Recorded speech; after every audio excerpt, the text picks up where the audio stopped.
In 2019, the FBI launched one of its most secretive and dangerous missions. Their target was a global human trafficking network worth billions of dollars, spanning across continents and exploiting thousands of innocent lives. The operation was named Redemption, and it uncovered shocking truths about how these criminals operated in the shadows, from undercover agents risking their lives to cutting-edge technology used to track the perpetrators. This is the story of how the FBI brought justice to the helpless and dismantled a criminal empire. Subscribe to see the news story first. It started with a single missing girl. Her name was Mia, and she vanished on her way home from school in a quiet suburb of Chicago. Local police followed the usual protocols, questioning friends, reviewing surveillance footage, but no leads surfaced. Desperate, her parents turned to the FBI. What initially seemed like an isolated case soon revealed connections to dozens of other disappearances across the country. Agent Sarah Langston, a veteran in the FBI's Human Trafficking Task Force, was assigned to the case. Sarah was known for her relentless determination. She quickly discovered that Maya's disappearance matched a pattern seen in other cities: young girls, taken from public places, with no ransom demands or obvious motives. Digging deeper, Sarah uncovered an online forum hidden on the dark web. It was a marketplace where traffickers exchanged information, auctioned victims, and coordinated logistics. This wasn't just a local problem. It was a vast organized network spanning multiple states. The forum's users were careful, communicating in encrypted codes and erasing their tracks. But one careless mistake gave the FBI its first real lead: a username linked to an IP address in Atlanta. The FBI's cyber division was brought in. Their goal was to infiltrate the forum without alerting its members. Agent Mark Keller, a cybercrime specialist, crafted a digital persona to pose as a potential buyer. It was a risky move beyond wrong word, and the operation could be exposed. Over weeks, Mark gained the trust of the traffickers, collecting information about their methods and key players. One name kept appearing in the conversations: the broker. This figure was said to be the mastermind behind the network. Operating from an unknown location, he controlled the movement of victims, laundering money through shell companies and corrupt businesses. Tracking him would be like finding a needle in a haystack. Meanwhile, Sarah coordinated with local law enforcement to rescue victims. In a raid on a warehouse outside Atlanta, the FBI freed 15 girls, all under the age of 18. Each had a heartbreaking story. Most were too afraid to speak, but one girl, Ava, provided crucial details. She described a man who transported her, always wearing a black hat and sunglasses, and driving a distinctive white van. With Ava's testimony and Mark's data from the forum, the FBI pieced together a clearer picture of the network. It was massive, with operations in Europe, Asia, and South America. The traffickers used coded language to describe their cargo and bribed officials to avoid detection. Each time the FBI got close, the traffickers changed tactics, staying one step ahead. But the FBI wasn't about to give up. They launched Operation Redemption, a multi-agency effort involving cyber specialists, field agents, and international partners. The mission's objective was clear: dismantle the network and bring its leaders to justice. But to do so, they would have to go undercover, face unimaginable dangers, and navigate a world of corruption and betrayal. Operation Redemption began with months of preparation. The FBI needed to infiltrate the network at its core, which meant going deeper into the dark web and embedding agents into the traffickers' world. Agent Sarah Langston and Agent Mark Keller were at the helm. Sarah would lead the field operations, while Mark continued his undercover work online. Through his dark web persona, Mark uncovered a lead on a high-profile auction taking place in Miami. The traffickers were set to sell several victims to wealthy buyers, and the event promised to draw members of the network from around the world. It was the perfect chance for the FBI to strike. But there was a catch: the location of the auction was encrypted, and only verified participants would receive the coordinates hours before it began. Mark worked tirelessly to earn the traffickers' trust. He provided fake credentials and even staged the purchase of a victim to solidify his cover. The transaction was carefully orchestrated with the help of the FBI, who used it to track the traffickers' financial flows. The operation revealed another key player in the network, a man known only as Victor. Victor was believed to be a lieutenant in the organization, managing logistics and overseeing auctions in North America. Meanwhile, Sarah focused on the logistics for the Miami operation. The FBI's Tactical Response Team (TRT) would be on standby, ready to storm the auction site once the location was revealed. But the stakes were high. If the traffickers realized they were being watched, they could harm the victims or vanish without a trace. Timing was critical. Days before the auction, Mark received an invitation to a private chat room. In this chat, Victor himself began communicating with the participants. He outlined strict security protocols. No phones, no weapons, and no unapproved guests. Mark had to pass a final test to prove his loyalty. Victor asked him to pick up a package from a warehouse in Tampa and deliver it to a contact in Miami. The package, Mark discovered, contained forged passports and large sums of cash evidence that could be used to convict members of the network. The FBI had to act fast. They planted a tracker in the package, hoping it would lead them to Victor's contact. Mark followed through with the delivery, handing the package to a man at a secluded dock in Miami. The tracker revealed the dock was being used as a staging area for the auction, with victims being held in shipping containers before being transported to the final location. With this new information, Sarah and her team moved into position. They placed surveillance drones over the dock and monitored the traffickers' movements. One of the drones captured a glimpse of Victor, a tall man with a scar across his cheek, barking orders at his subordinates. It was the first time the FBI had visual confirmation of him. But the traffickers were meticulous. They changed vehicles frequently and used signal jammers to block electronic tracking. The FBI knew they couldn't rely solely on technology. Sarah decided to take a bold risk. She and another agent would pose as dock workers to gather intel from the inside. Disguised in uniforms and armed with hidden cameras, Sarah and her partner infiltrated the dock. They observed the traffickers loading victims into vans, each marked with a different destination. One of the traffickers mentioned a luxury yacht being prepared for the auction, confirming that the event would take place offshore. This information was a break for Fifth. The FBI could locate the yacht. They could intercept it before the auction began. However, the operation nearly fell apart when Sarah's partner was confronted by a suspicious trafficker. Thinking quickly, Sarah intervened, pretending to chastise him for slacking off. The trafficker seemed satisfied and walked away, but the close call served as a stark reminder of how dangerous the mission was. As the auction day approached, tension within the FBI team grew. They had the yacht's name, the Sovereign, but no coordinates. Mark, still undercover, worked to extract the final details from Victor. In a risky move, he convinced Victor that he wanted to attend the auction in person, claiming he had a high-profile buyer interested in multiple victims. Victor agreed, but he remained cautious. He provided Mark with a meeting point at a private airstrip, where attendees would be flown to the yacht's location. The FBI now had a critical piece of the puzzle, but the clock was ticking. They had to coordinate a full-scale operation to intercept the traffickers, rescue the victims, and apprehend Victor without alerting the rest of the network. As the team finalized their plans, Sarah couldn't shake the feeling that something was off. The traffickers had been too careful, too prepared. Was the FBI walking into a trap? Or was this their one chance to bring down the billion-dollar trafficking empire?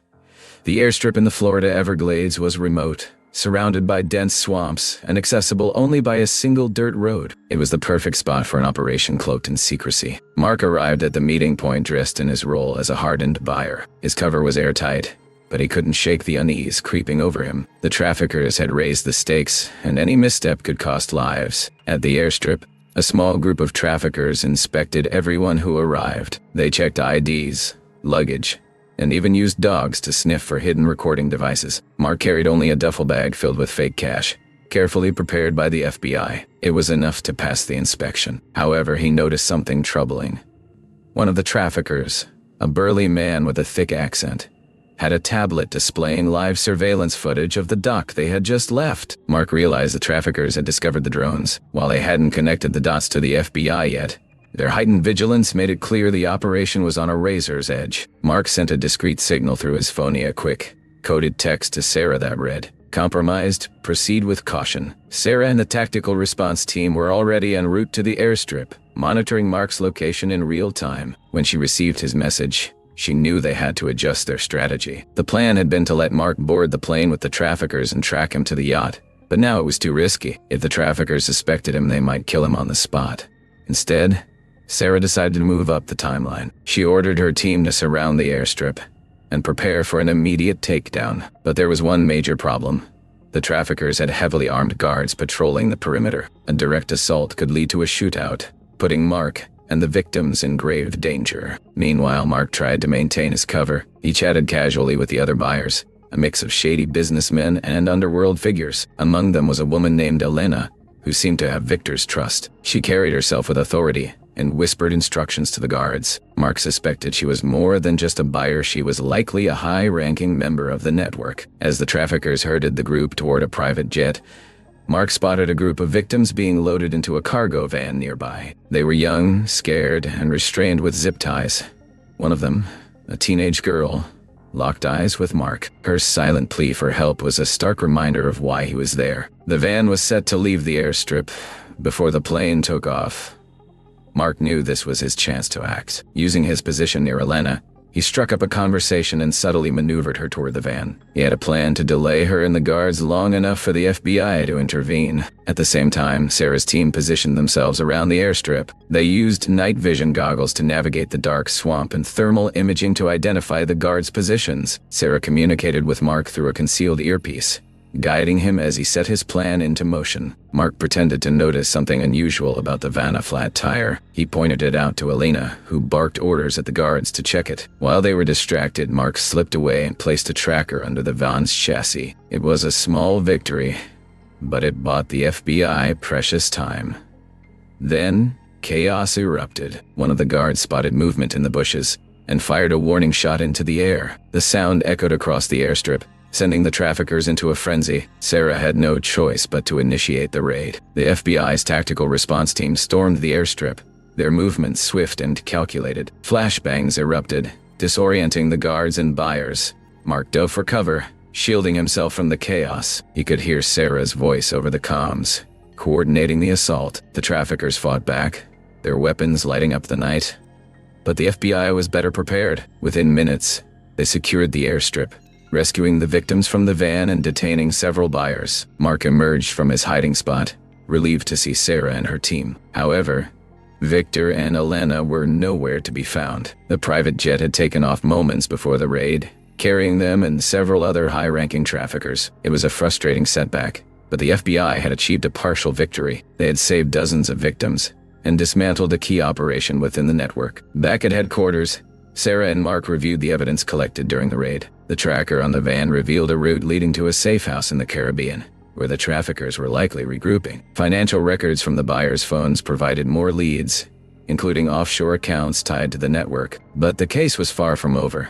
Victor and Elena were still at large, and the yacht auction was still in play. The FBI had to move quickly to prevent more victims from being sold into slavery. Sarah vowed not to stop until the entire network was brought to justice. The safe house in the Caribbean was perched on a secluded stretch of coastline, surrounded by palm trees and accessible only by boat or helicopter. Victor and Elena had fled there after the airstrip raid, along with a handful of trusted lieutenants. From this remote hideout, they began rebuilding their operation, confident they had escaped the FBI's reach. What they didn't know was that the tracker Mark had planted on the van led the FBI straight to their location. Using satellite imagery and local informants, Sarah's team pinpointed the exact coordinates of the safe house. It was heavily guarded, with lookouts stationed along the shoreline and armed men patrolling the perimeter. Victor had spared no expense in fortifying his retreat. The FBI needed a creative plan to infiltrate the safe house without tipping off the traffickers. Sarah decided to work with international partners, including Interpol and local Caribbean law enforcement. The team devised a strategy that involved posing as a wealthy yacht owner interested in purchasing the traffickers' services. It was a risky move,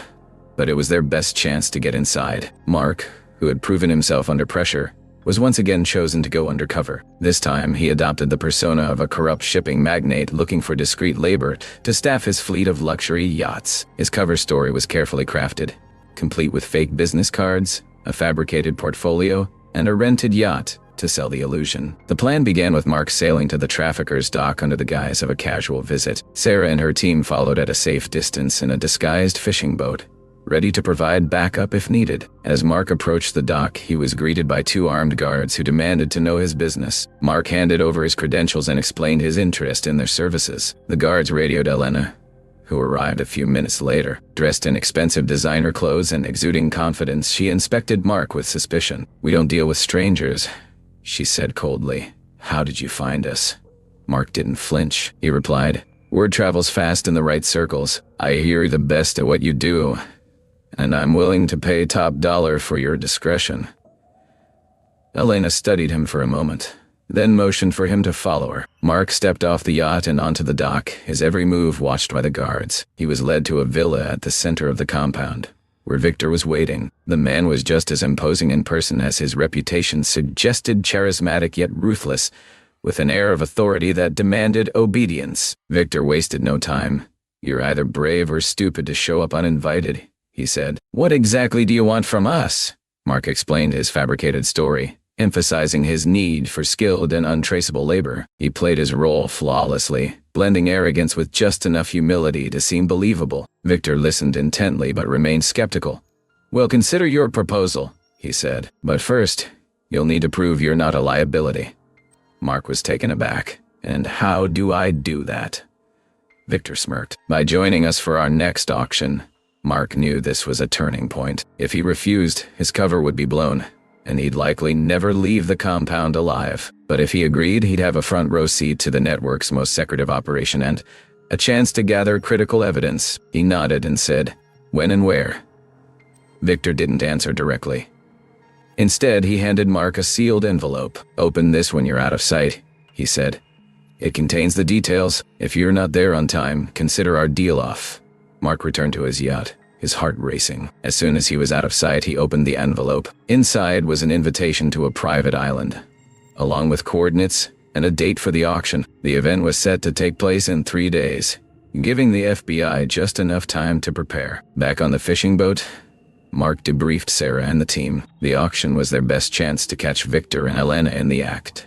But the location presented a new set of challenges. The island was surrounded by coral reefs, making it difficult to approach undetected. Additionally, the traffickers were likely to use advanced security measures, including signal jammers and armed patrols. Sarah decided to involve a specialized unit of Navy SEALs to assist with the raid. The plan was to infiltrate the island by sea, using small, silent boats to evade detection. Once on land, the team would split into 2 groups, one to secure the victims and the other to apprehend Victor and Elena. As the FBI prepared for the operation, Mark continued to maintain his cover. He exchanged messages with Elena, subtly gaining her trust while feeding information to the team. Through these conversations, he learned that the auction was expected to attract some of the world's wealthiest and most dangerous criminals. It was a high-stakes event, and any mistake could result in disaster. The night of the auction arrived, and the team put their plan into action. Mark sailed to the island, blending in with the other buyers who arrived in sleek yachts and private planes. The scene was surreal and opulent gathering of criminals,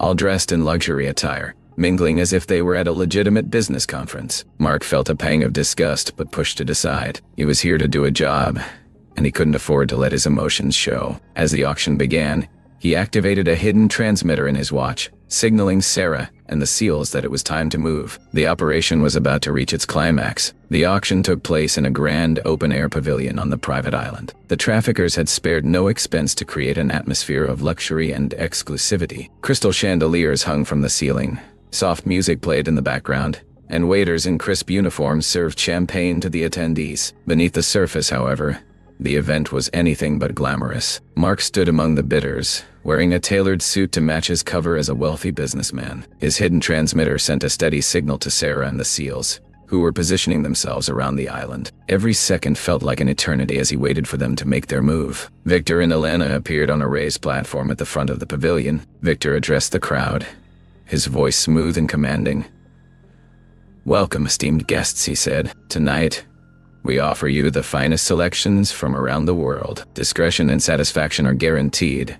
Mark clenched his fists, his anger barely contained. These people were treating human lives as commodities, and he had to stand there and act like one of them. He reminded himself that the FBI's mission depended on his composure. If he exposed his true feelings, he would jeopardize the entire operation. The first lot was brought onto the stage, a young woman who couldn't have been more than 20. She was visibly terrified, her hands trembling as she tried to avoid eye contact with the crowd. Victor began the bidding, and the attendees raised their paddles as if they were buying artwork or antiques. Mark felt sick to his stomach, but he forced himself to play along, raising his paddle just enough to avoid suspicion. Outside the pavilion, Sarah and the SEALs were moving into position. The team had split into 3 groups, one to disable the guards, another to secure the victims, and a third to capture Victor and Elena. Timing was critical. If they acted too soon, the traffickers might escape or harm the captives. If they waited too long, the auction could end, and the buyers would vanish with their purchases. As the bidding continued, Mark used his transmitter to relay key details to Sarah. He described the layout of the pavilion, the number of guards, and the locations of potential escape routes. Sarah used this information to finalize the assault plan. The team would strike just as the auction reached its peak, creating maximum confusion among the traffickers and buyers. The moment arrived when Victor announced the final lot of the night, a group of children who had been kept out of sight until now. Their appearance caused a stir among the attendees, with many eagerly raising their paddles to place bids. Mark felt a surge of rage but knew this was the signal Sarah had been waiting for. He pressed a button on his watch, sending an emergency alert to the team. The assault began with a series of loud explosions. The SEALs had detonated flashbang grenades at key locations around the pavilion, disorienting the guards and throwing the crowd into chaos. Smoke filled the air as the SEALs stormed the pavilion, their weapons drawn. "FBI! Get on the ground!" Sarah shouted through a megaphone. The buyers panicked, some trying to flee while others froze in place. Victor and Elena attempted to escape through a hidden passage behind the stage, but Mark was ready for them. He intercepted them at the entrance, drawing a concealed weapon he had smuggled onto the island. "Going somewhere?" he said, his voice cold and steady. Victor lunged at Mark, but the agent was quicker. He dodged the attack and pinned Victor to the ground, using a pair of handcuffs to restrain him. Elena tried to run, but Sarah caught her before she could reach the shoreline. Both traffickers were subdued and taken into custody. Meanwhile, the SEALs secured the victims, leading them to safety while ensuring the buyers were detained. The operation had gone almost exactly as planned, but the scene was still chaotic. Some of the buyers resisted arrest, resulting in brief skirmishes that the SEALs quickly subdued. By the end of the night, dozens of criminals were in custody, and the victims were on their way to receiving the help they desperately needed. As the sun rose over the island, Sarah and Mark stood on the beach, watching as the last of the detainees were loaded onto transport boats. "We did it," Sarah said, her voice filled with a mix of relief and exhaustion. "We shut them down." Mark nodded, though his expression was somber. "It's a victory, but there's still so much work to do. Networks like this don't exist in isolation. There are others out there, and they'll try to take Victor and Elena's place." Sarah placed a hand on his shoulder. "We'll deal with them one by one. For now, let's focus on the people we've saved. They're what this is all about." The victims were flown to a secure facility where they would receive medical care, counseling, and support to begin rebuilding their lives. The FBI launched a global investigation to track down the remaining members of the network, using the evidence gathered during the operation. Victor and Elena faced a long list of charges, ensuring they would spend the rest of their lives behind bars. For Sarah and her team, the mission was both a triumph and a reminder of the challenges they faced. The fight against human trafficking was far from over, but they had proven that justice was possible even in the darkest corners of the world. Back in Washington, the FBI team gathered in their operations room to debrief and review the outcome of the mission. The mood was a mix of accomplishment and solemnity. On one hand, they had dismantled one of the most sophisticated human trafficking networks ever uncovered. On the other hand, they knew that the scars left on the victims would take years to heal, if ever. Agent Sarah led the debriefing. She stood in front of a large screen displaying a map of the network's operations, with pins marking locations across multiple continents. "Thanks to the evidence recovered during the raid, we've identified several of Victor and Elena's key associates," she said. "Interpol has already issued warrants for their arrests. We've also frozen millions of dollars in accounts linked to the network." Mark leaned against the back wall, his arms crossed as he listened. He still hadn't shaken the memories of the auction. The faces of the victims burned into his mind. He knew those images would stay with him forever. As the team discussed the next steps, an unexpected visitor entered the room. It was the FBI director, a stern but approachable figure who rarely attended operational debriefings. The room fell silent as he walked to the front and addressed the team. "I wanted to personally commend all of you for your work on this operation," the director said. "You've not only brought down a network that exploited and destroyed countless lives, but you've also sent a message to anyone involved in this vile trade. The FBI will find you, no matter where you hide." The team's faces showed a mix of pride and determination. For Sarah and Mark, the director's words were a reminder of why they had joined the Bureau in the first place. After the meeting, Mark and Sarah stepped outside for some fresh air. The evening sky was painted with shades of orange and purple, a rare moment of beauty after weeks of tension and danger. Mark broke the silence. "Do you ever wonder if we're really making a difference?" he asked. "For every network we take down, another seems to pop up." Sarah looked at him, her expression thoughtful. "I think about that all the time," she admitted. "But then I remember the faces of the people we save. For them, it's not just a different site's everything. That's what keeps me going." Mark nodded, taking in her words. "I guess that's what makes this work worth it," he said. "Even if we can't stop it all, we can still save lives, and that's enough." The conversation was interrupted by a call on Sarah's phone. It was a representative from a nonprofit organization specializing in victim recovery and support. They wanted to coordinate with the FBI to ensure the rescued individuals received the best possible care. Over the next few weeks, the Bureau worked closely with NGOs, medical professionals, and social workers to help the victims transition to safer lives. Many of them were reunited with their families, while others entered protective programs to shield them from potential retaliation by the network's remnants. Victor and Elena's trial became a landmark case. The evidence collected during the raid was overwhelming, including encrypted communications, financial records, and testimonies from rescued victims. The trial garnered international attention, shining a spotlight on the horrific realities of human trafficking and the global efforts to combat it. The court found both Victor and Elena guilty on all charges, sentencing them to life imprisonment without the possibility of parole. For the victims, the verdict was a step toward justice, though the road to healing was still long. Despite the operation's success, Sarah and Mark knew their work was far from over. The network they had dismantled was just one piece of a larger, more complex puzzle. The fight against human trafficking required constant vigilance, collaboration, and unwavering determination. Months later, as the team prepared for their next mission, Sarah received a letter from one of the victims they had rescued, a young woman who had been reunited with her family. The letter was simple but heartfelt. "Thank you for saving my life. I thought no one would come for us, but you did. You gave me hope." Sarah shared the letter with Mark, who read it quietly before handing it back. "That's why we do this," he said. "For the hope." The FBI continued its mission, knowing that every operation, no matter how small, was a step toward a world where such atrocities could no longer thrive. For Sarah, Mark, and their team, the fight against human trafficking wasn't just a job, it was a calling. And as long as there were lives to save, they would keep answering that call.